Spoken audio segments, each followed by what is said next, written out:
let me bump you up. There you go, you're a presenter. Okay, cool. Thank you. So, hello, everybody. Sorry for the confusion. Not at all. Should I begin? Are you able to share, Karen? Yes, I think I have. Yes, thanks so much. And relax, we'll if people have questions, they can just pop them in the chat pane. All right, you can use the full time for the presentation. Okay, well, let's see how we go. So, hi, everybody. I'm a teacher, and I did my studies around virtual reality, and I play with technology. I think using technology in a space is really meaningful. I did it in a classroom context, but thought to share today, and it was accepted because I think virtual reality can be used in a university context just as much from an online point of view. So your students would need a smartphone, you would get goggles, you would assess the task that you would want them to complete, and they would then do it in their own time, wherever they situated by popping their cell phones into the set of goggles. So that's what I used. I used that specifically within my context, thinking that it's the kind of virtual reality that's more accessible. So it was a constructivist interpretivist paradigm, and it was a qualitative instrumental case study. I used 8 intermediate phase teachers from grade 4 to 6, and they were all private schools, but the range of schools was really wide, and we looked at both Gauteng and Northwest. And the question I looked at is, how does the use of virtual reality simulation as a technology influence teachers' pedagogy? So if we talk about in terms of virtual reality, there were lots of correlations. So first of all, they had to correlate it to CAPS, as lessons do within that space. So they looked at the curriculum, they selected the content they wanted, they then prepared their lesson plans, and different schools had different ways of how lesson plans were developed. Some worked in collaborative groups, some planned for others, some used plans that were developed by others, and some worked just individually. And you will see that in Sarah's case, she actually worked in both spaces, where she used plans of others and she planned for others. So roles at schools changed. Then they created a range of activities because they only had a small set of headsets. So about 6. So schools that didn't have headsets, I provided this headset solution for them. Those that had, they also used it from a group point of view. And the interesting thing was the range of activities that they used within the lessons, with VR being one of them, was really wide. So as you can see here, which was really exciting to see, and how that then, the knowledge of the VR and the other information, how that then built the lessons and made the lessons really meaningful. The teachers also always came with the theories that they either related to or had learned about, and then there were other theories that came around that. So all of them related to constructionism and the theory of experiential learning by what they saw with their learners and how they used it. 7 of the people related to the experiential learning cycle in terms of getting the children to explore, to reflect on what they've done, to reassess it, and to carry on from that point of view. 5 of them described themselves as using constructivism, and 3 of them spoke about how they used a mixture of constructivist and behaviorist theories within their lessons.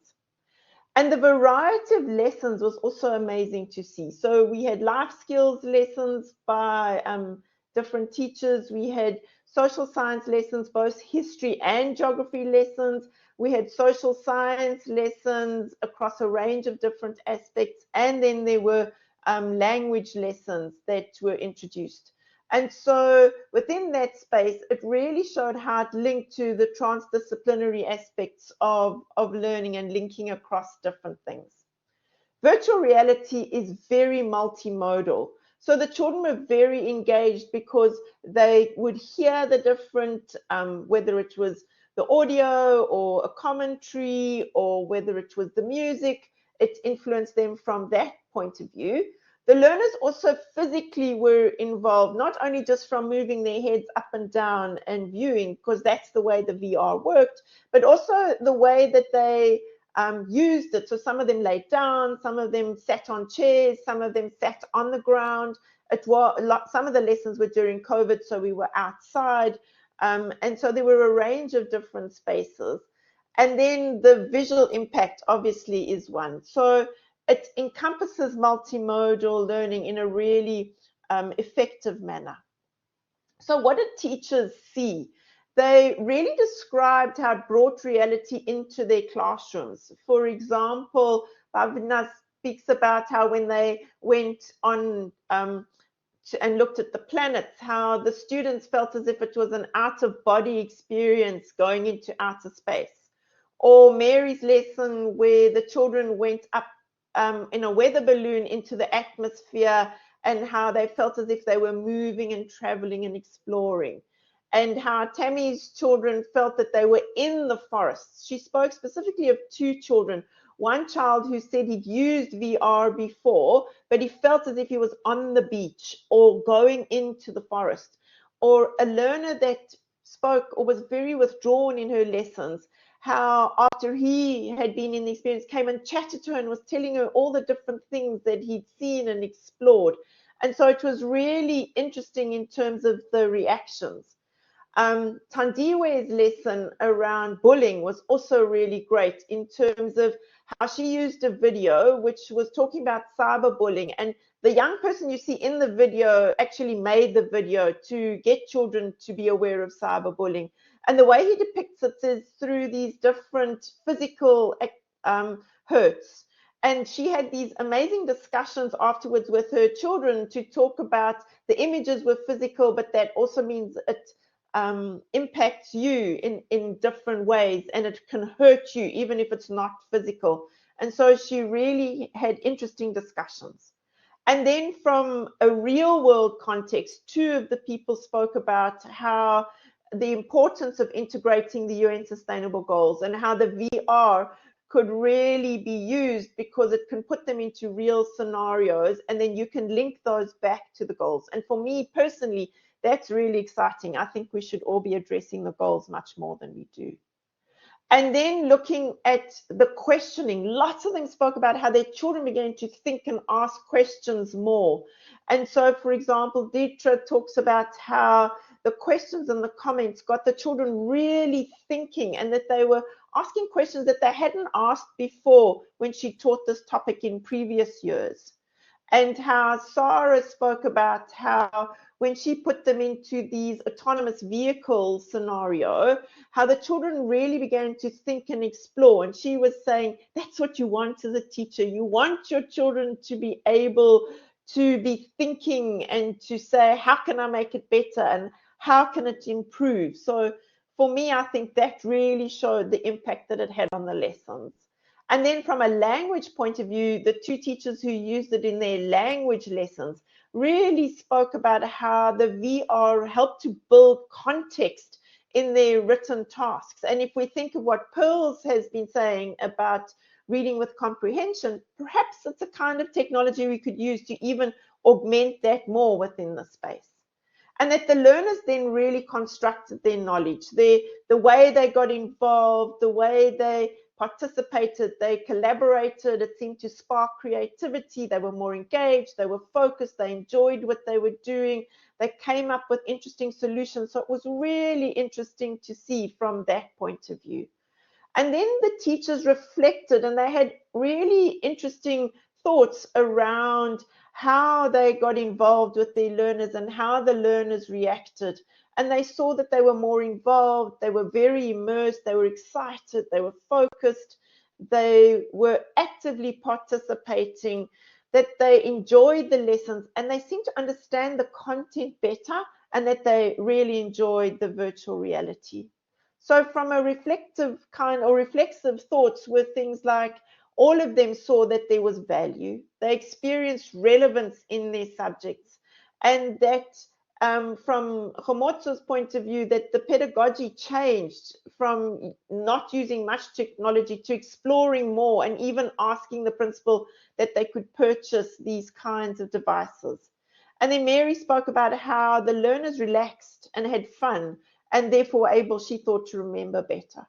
So from our research findings, what the first sub-question was, what implications have VR resources on teachers' pedagogical practices? We saw that the VR connections to learning theories was there.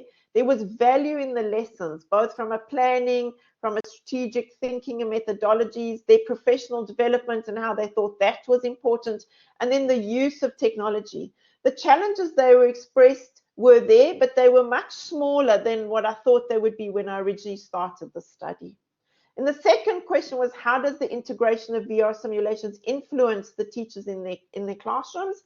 And what they came out after observing their learners was the reaction to learning, the feeling real, being in the classroom, the applying it to the real world, and the contextual learning through experience, the acquiring of knowledge, so the learner engagement, building content knowledge, or the interaction within the lessons, so active learning from that point of view. For the third question was, what are teachers' beliefs and attitudes about the VR use? It was the learners' excitement, enjoyment, their cognitive thinking that they got involved in, the achieving of the outcomes and the real impact. A few teachers spoke about how it came up in the assessments and was beneficial, and the memory retention that they saw with their learners. So the impact of VR, teachers have beliefs, they have teaching practices, they develop lessons, and they use technology. So in this instance, it was virtual reality, and looking at how they use it in relation to the SAMRA model, and then looking at the learning theories that they came with within that practice. And then looking at the TPACK model in terms of how that really integrated within their teaching practices, looking at what they'd observed with their learners during the lessons. And all of these then impacted their view around virtual reality. And so there were challenges experienced, but overall there were these positive observations that were noted. So what we can say is that through all of this impact and observation, that the teachers reacted positively, and it can be implied that virtual reality learning has a positive influence on teachers' pedagogical change. So thanks, everyone. That was my research. I love doing it and participating. I don't know if there's time for questions, but thanks, everyone. Thank you so much, Karen. Let's maybe hear if there's at least just one question in the room. And participants, you're welcome to switch on your microphone, or you can comment in the chat pane. You're very quiet. You floored them. Prof. Linda van Ryneveld. I can't get the proper way. I don't know why it's set up like that. I want to be Linda van Ryneveld, but somehow in Blackboard it always puts that prof thing in brackets and everything. So while we're on titles, congratulations, Dr. Karen, for your Thank you. graduation. I was there on the day, so thank you. This is obviously part of your doctoral research, am I right? Yes, yes. Yeah. I might have missed it there at the beginning. Can you just tell us again which school this was? Because it sounds fabulous. It's lovely to hear that the teachers are actively integrating this kind of technology in schools. So I used 4 schools. There were 4 completely different schools. One is a low-income school, which is actually run by a church. So they used my kits. Then there was a learning-centered school, so for children with learning needs. So that, and then a school in Midrand, and then a school near the Beersport Dam. So those were my 4 schools. And it was the intermediate phase teachers, any subject, and they weren't allowed to develop lessons just for the VR. They had to use lessons that they were already teaching within that space. Oh, that's lovely. Yeah, that's fabulous. Thanks. Yeah. Thank you again, Karen, and to all the attendees that were here. Just a reminder, please refresh your program if you've had that tab open since yesterday or early this morning, and then you can again access the new slots. The presentation starts at 11:05. Thanks, everyone. Can I just answer Helga's question quickly? So Helga, the juggling was, so the way they did it was because they had a range of activities. They did it as activity based. So what they did was each teacher had groups. So the children would rotate through the headsets, just as you would through normal group activities in a lesson. I hope that makes sense. Perfect. Thanks. Bye. Bye.